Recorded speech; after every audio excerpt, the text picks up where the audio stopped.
अगला महीना Hindi film industry के लिए बेहद ही शानदार होने वाला है। दिसंबर के महीने में कई ऐसी फिल्में सिनेमा हॉल में दस्तक देंगी जिनसे उम्मीद है कि वो बॉक्स ऑफिस के सभी रिकॉर्ड्स तोड़ देंगी और साथ ही साथ हमें इस साल की कुछ सबसे बेहतरीन परफॉर्मेंस देखने को मिलेगी। अगले हफ्ते 1 दिसंबर को फिल्म एनिमल रिलीज होने वाली है, जिसको लेकर दर्शकों और समीक्षकों दोनों में काफी उत्साह है।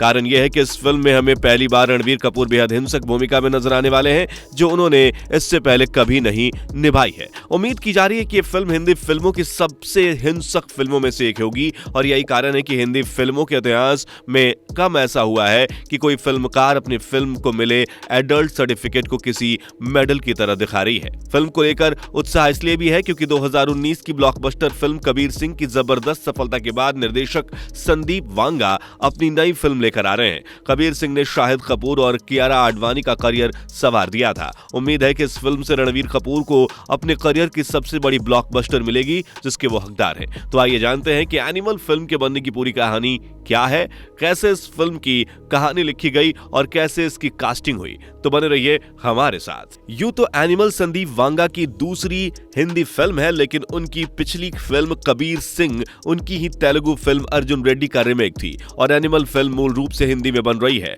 2018 से पहले का समय रणबीर कपूर के लिए अच्छा नहीं था, जहां उनकी कई फिल्में लाइन से फ्लॉप हो गईं, लेकिन उनकी फिल्म संजू की ब्लॉकबस्टर सफलता ने उन्हें फिर से बड़े सितारों के कतार में लाकर खड़ा कर दिया और उन्हें कई बड़ी फिल्मों में साइन किया गया, जिससे तू झूठी, मैं मक्कार, शमशेरा और एनिमल शामिल थी। फिल्म एनिमल की घोषणा साल 2020 में की गई थी, लेकिन कोविड-19 के कारण इस फिल्म की शूटिंग शुरू होने में समय लग गया। फिल्म के निर्माता भी कबीर सिंह के निर्माता टी सीरीज ही थे और फिल्म का बजट 100 करोड़ से अधिक था, जिसका एक बड़ा हिस्सा रणबीर कपूर की फीस में जाना था। कहा जा रहा था कि रणबीर कपूर को फिल्म के लिए 70 करोड़ की फीस दी गई है। हालांकि बाद में ये भी रिपोर्ट आई कि फिल्म के बजट को कम करने के लिए रणबीर कपूर ने अपनी फीस आधी करके 35 करोड़ कर दी। फिल्म से ऐसे बहुत सारे कलाकार जोड़े गए जो या तो हिंदी फिल्मों में पदार्पण कर रहे थे या फिर फिल्मों में अपनी नई पारी की शुरुआत कर रहे थे। फिल्म में रणबीर कपूर के अलावा अनिल कपूर, रश्मिका मंदाना और बॉबी देओल को साइन किया गया। हालांकि फिल्म की शूटिंग के ऐलान के समय फिल्म की हीरोइन परिणीति चोपड़ा होने वाली थी। जब इस स्टार कास्ट का ऐलान हुआ तो कई लोगों को फिल्म की कास्टिंग पर आश्चर्य हुआ, क्योंकि परिणीति चोपड़ा का करियर उन दिनों गर्दिश में था और बॉबी देओल फिल्म में वापसी ही कर रहे थे। लेकिन सबको उम्मीद थी कि कबीर सिंह की तरह एनिमल भी इन अभिनेताओं का जबरदस्त कमबैक साबित होगी। लेकिन इस बीच निर्देशक इम्तियाज अली की फिल्म चमकीला के लिए परिणीति चोपड़ा को साइन कर लिया गया और परिणीति के डेट्स की दिक्कत के कारण उन्हें फिल्म एनिमल छोड़नी पड़ी। कहा यह भी जा रहा था कि परिणीति को चमकीला में बेहतर भूमिका मिल रही थी और इस बात का भी डर था कि कबीर सिंह की ही तरह एनिमल भी स्त्री विरोधी फिल्म होने का इल्जाम न झेले। इसी कारण उन्होंने चमकीला जैसी बायोपिक फिल्म चुनना बेहतर समझा। परिणीति चोपड़ा के फिल्म को छोड़ने के बाद उनकी जगह दक्षिण भारतीय फिल्मों की मशहूर अभिनेत्री रश्मिका मंदाना को साइन किया गया। रश्मिका के लिए ये उनकी पहली हिंदी फिल्म होने वाली थी, लेकिन बड़े बजट की एक्शन फिल्म को शूट करने में काफी समय लगा और कोविड के कारण फिल्म को शुरू होने में देरी हुई, जिसके कारण रश्मिका की फिल्म गुड बॉय और मिशन मजनू पहले रिलीज हो गई। हालांकि गुड बॉय बुरी तरह से फ्लॉप हुई और मिशन मजनू सीधा OTT पर रिलीज हुई। इन दोनों के अलावा फिल्म में खलनायक के तौर पर बॉबी देओल को चुना गया, जो उन दिनों सहायक भूमिकाओं में OTT के जरिए वापसी कर रहे थे। हालांकि उन्हें आश्रम, क्लास ऑफ 83 और लव हॉस्टल्स जैसी वेब सीरीज के लिए काफी शोहरत मिली है, लेकिन उनकी कमबैक फिल्म रेस 3 और हाउसफुल 4 को पैसा कमाने के बावजूद हिंदी सिनेमा की सबसे खराब फिल्मों की श्रेणी में रखा गया। यही कारण है कि बॉबी देओल के लिए एनिमल सही मायनों में बॉबी के करियर के लिए मील का पत्थर साबित हो सकती है, जहां बतौर विलन उनके करियर की नई शुरुआत हो सकती है बड़े पर्दे पर, जो वो OTT पर लव हॉस्टल और आश्रम में बखूबी दिखा चुके हैं। इसके अलावा कला और बुलबुल जैसी फिल्मों और सीरीज से पहचान बना चुकी अभिनेत्री तृप्ति डिमरी भी फिल्म में एक महत्वपूर्ण भूमिका निभाती नजर आएंगी। अनिल कपूर फिल्म में रणबीर कपूर के पिता की भूमिका निभाते नजर आएंगे। फिल्म की मेकिंग के समय ये खबरें उड़ने लगी कि फिल्म में रणबीर कपूर अनिल कपूर की हत्या कर देते हैं गद्दी के लिए, लेकिन फिल्म के ट्रेलर को देखते हुए यह खबर झूठी नजर आती है। खबर यह भी आई कि फिल्म का अंत कुछ वास्तव फिल्म के जैसा होगा, जहां नायक को उनकी ही माँ बाप गोली मार देंगे। इन खबरों की पुष्टि तो फिल्म के रिलीज के बाद ही हो सकती है। एक और खबर ये उठ रही है कि फिल्म में बॉबी देओल गूंगे होंगे देखिए, फिल्म के ट्रेलर में एक दृश्य में बॉबी देओल खून से लथपथ नजर आते हैं और उंगली से इशारा करते हैं। कहा जा रहा है कि उस दृश्य में रणवीर कपूर बॉबी देओल की जुबान काट देते हैं, जिसका बदला बॉबी देओल लेने की कोशिश करते हैं। एक आखिरी थियरी यह भी है कि फिल्म की कहानी कुछ फिरोज खान की फिल्म यलगार से प्रभावित होगी, जहां रणवीर कपूर का लुक और चरित्र दोनों संजय दत्त से प्रभावित होगा, जो अपने पिता का प्यार पाने के लिए किसी भी हद से गुजरने को तैयार रहता है। इनमें से कितनी बातें सही साबित होती हैं, ये तो फिल्म के रिलीज होने के बाद ही पता चल पाएंगी। फिल्म का सुपरहिट होना तो तय माना जा रहा है, लेकिन फिल्म की कुछ समस्याएं हैं जिन्हें नजरअंदाज करना मुश्किल है।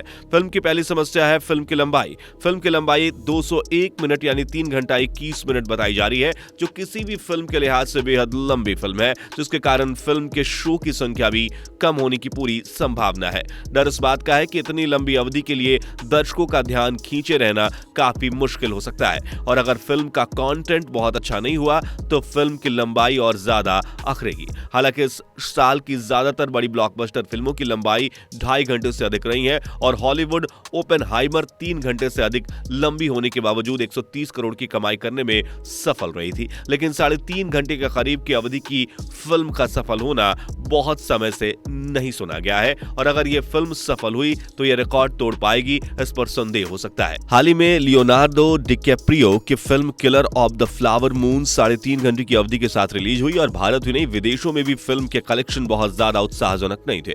फिल्म को ओपनिंग तो बेहतरीन मिलेगी, लेकिन फिल्म कितना चल पाएगी यह देखने वाली बात होगी। फिल्म की दूसरी समस्या है फिल्म का अडल्ट सर्टिफिकेट।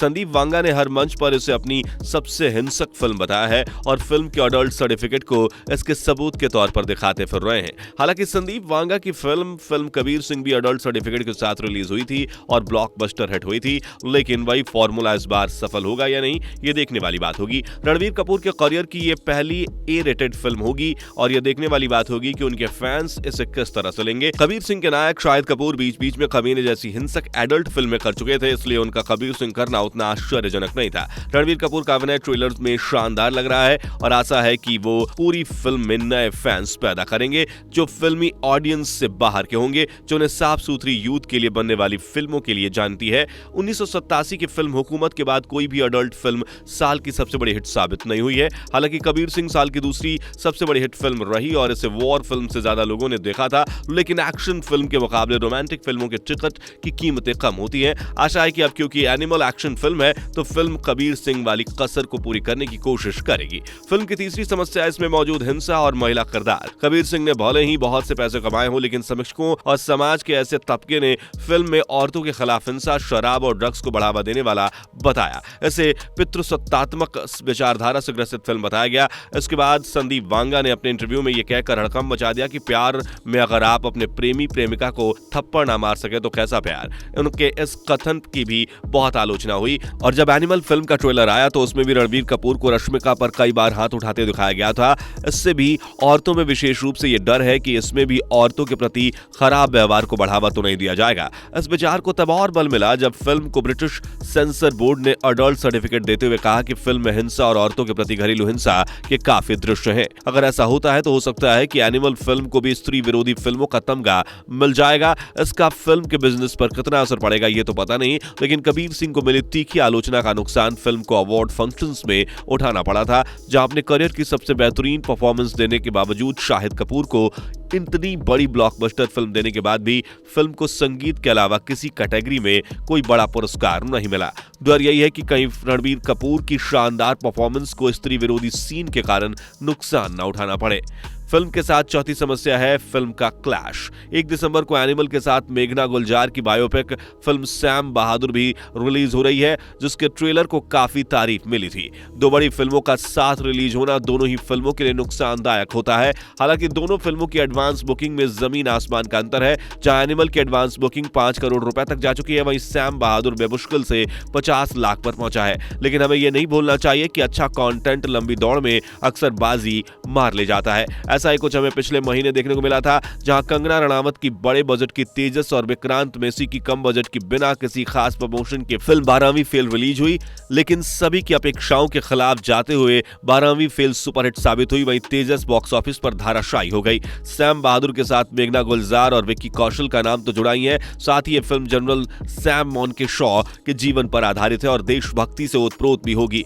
ऐसे में देखना दिलचस्प होगा कि एनिमल सैम बहादुर की चुनौती से कैसे पार कर पाती है। एनिमल के लिए एक अच्छी बात यह भी है कि 7 और 14 दिसंबर को रिलीज होने वाली कई बड़ी फिल्में, मसलन कैप्टन मिलर, मैरी क्रिसमस, योद्धा जैसी फिल्में पोस्टपोन हो गई हैं, जिससे अब एनिमल के पास कमाई करने के लिए 3 हफ्ते का समय हो जाता है, जिसके बाद सलार और डंकी जैसी बड़ी फिल्में सिनेमाघरों पर कब्जा कर लेंगी। देखा जाए तो एनिमल फिल्म में साल की बड़ी ब्लॉकबस्टर फिल्म बनने की पूरी कुव्वत है और फिल्म इंडस्ट्री इस फिल्म में बहुत सारी आशाएं लगाए बैठी है। सबको अब इंतजार है कि फिल्म एनिमल 1 दिसंबर को बॉक्स ऑफिस पर कैसा तहलका मचाती है। फिल्म से जुड़ी सभी खास बातों से हम आपको रूबरू कराते रहेंगे। बने रहिए आप हमारे साथ। धन्यवाद।